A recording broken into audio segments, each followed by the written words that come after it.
What's up everybody, Kinetic here and welcome back to Archeage. In this third and final video for this series of sponsored videos for Archeage, yes, by the way, these are sponsored videos for Archeage. I thought I would include a face cam this time because I want to try and connect with you guys if I can, like in this sort of eye-to-eye contact.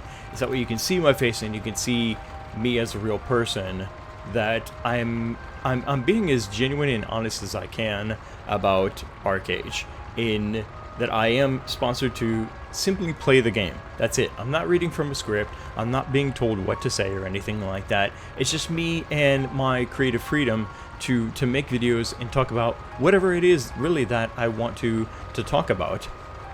And for this video, in the third of the series, I want to show you guys and help you to understand ways in which you can earn gold in the game. In the first video, we kind of did an overview, some of the pros and cons of the game. Second video, I showed you guys how you can level up very quickly. And as you can see, I'm now level 50. I use the exact same method that I used in the past video to level up very easily in the last 5 levels. And now here I am, as you can see me, I'm driving now a 4-compartment trade cart, which I made very easily, actually, based on the money that I was able to gain from farming and stuff like that, running trade packs with the vehicle that I had before that.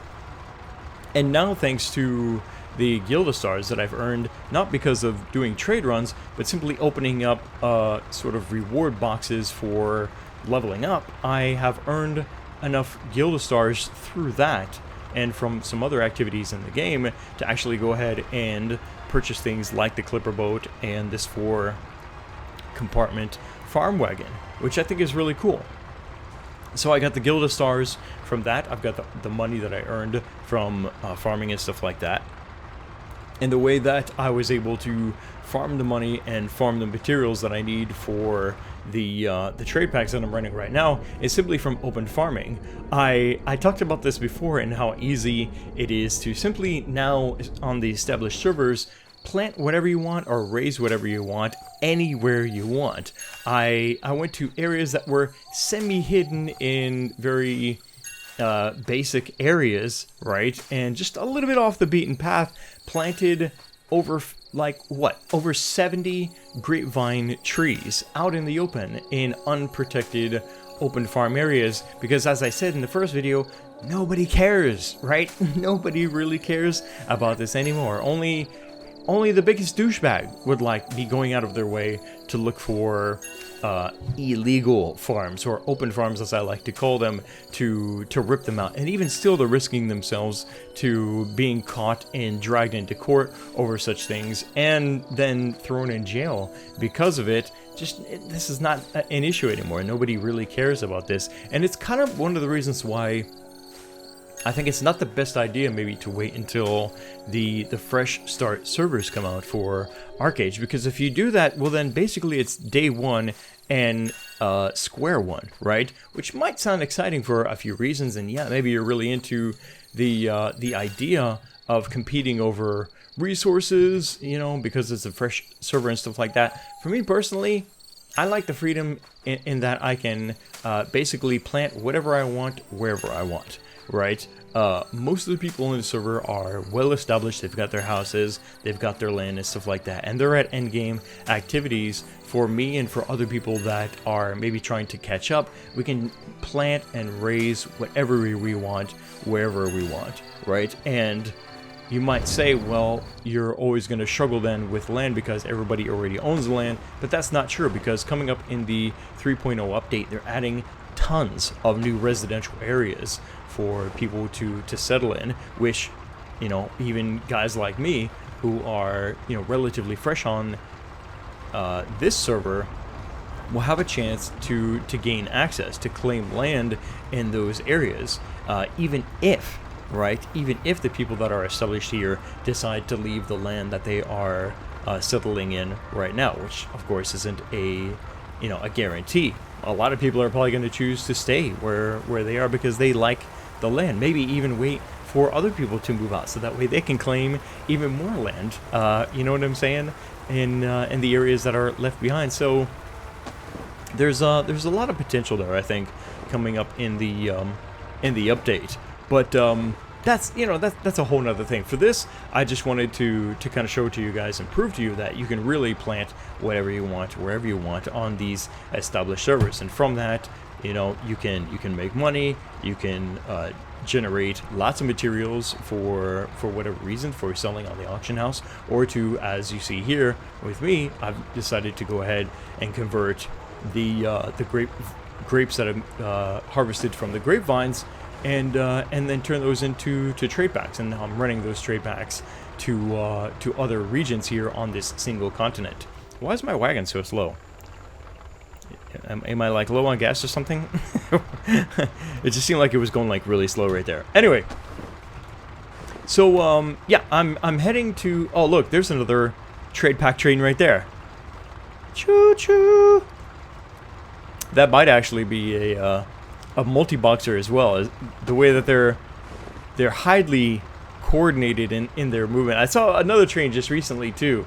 There are multi-boxers in this game that are doing these things, and I wouldn't be surprised if that's somebody multi-boxing right there. But I mean, hey, whatever. More power to you for making more money.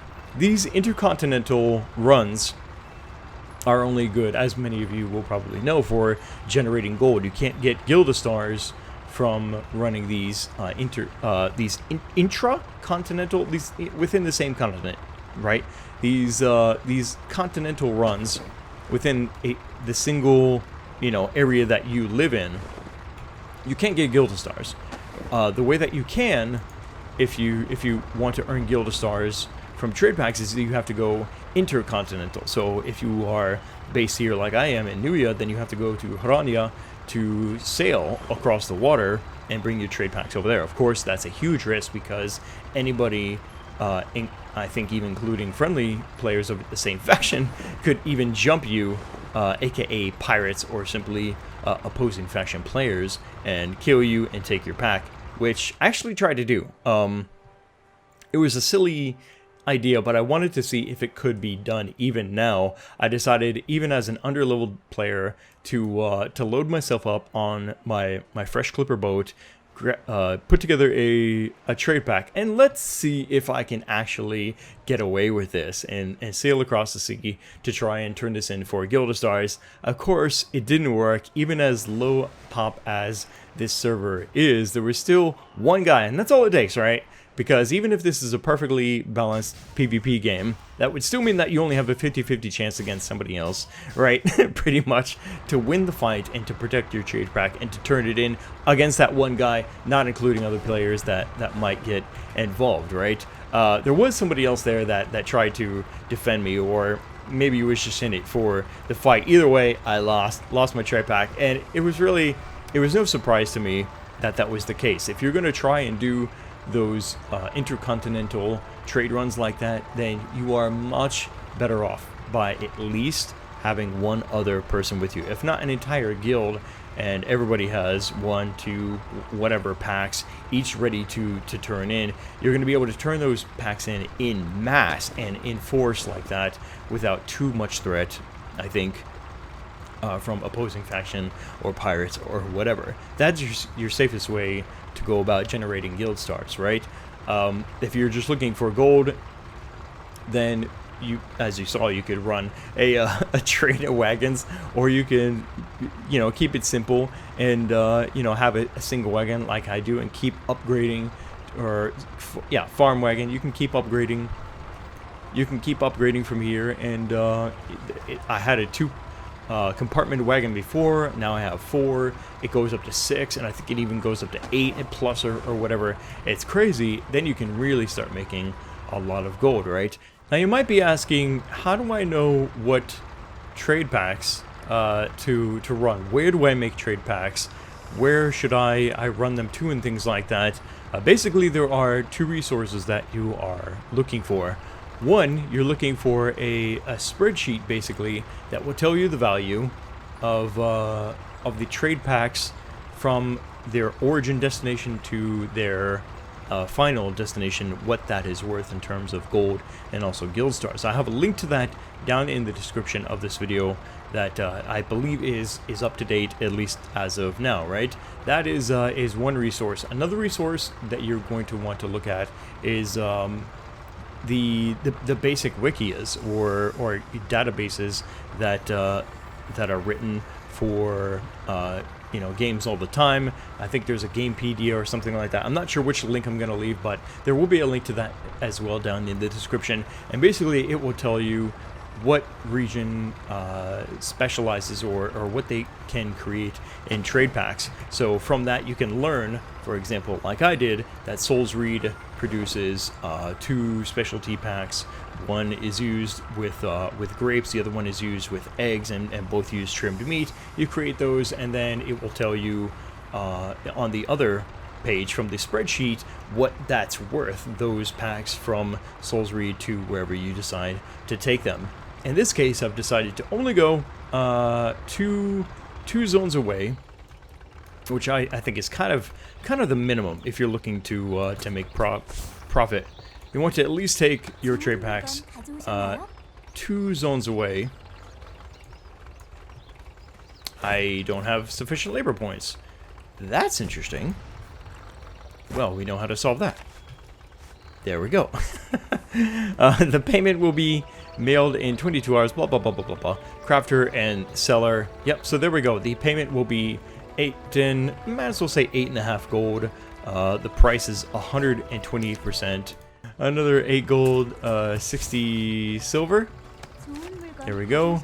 Turned it in. Now you can see that because I've supplied to the demand that the price is going down. That's the other factor, of course, right? You've got the distance that you traveled to bring the pack, right? And then you've also got how much abundance do they have based on their demand, right? Or how great is their demand compared to what they've received recently. If you deliver 10 packs yourself to an area, expect the value of those packs to go down pretty much over time as you get to like the 10th pack or something like that, because they're like, okay, we've got quite a lot now. Oh, you want to give us more? Okay, well then I'll only give you, you know, this much. Supply, demand, it's going to fluctuate, right?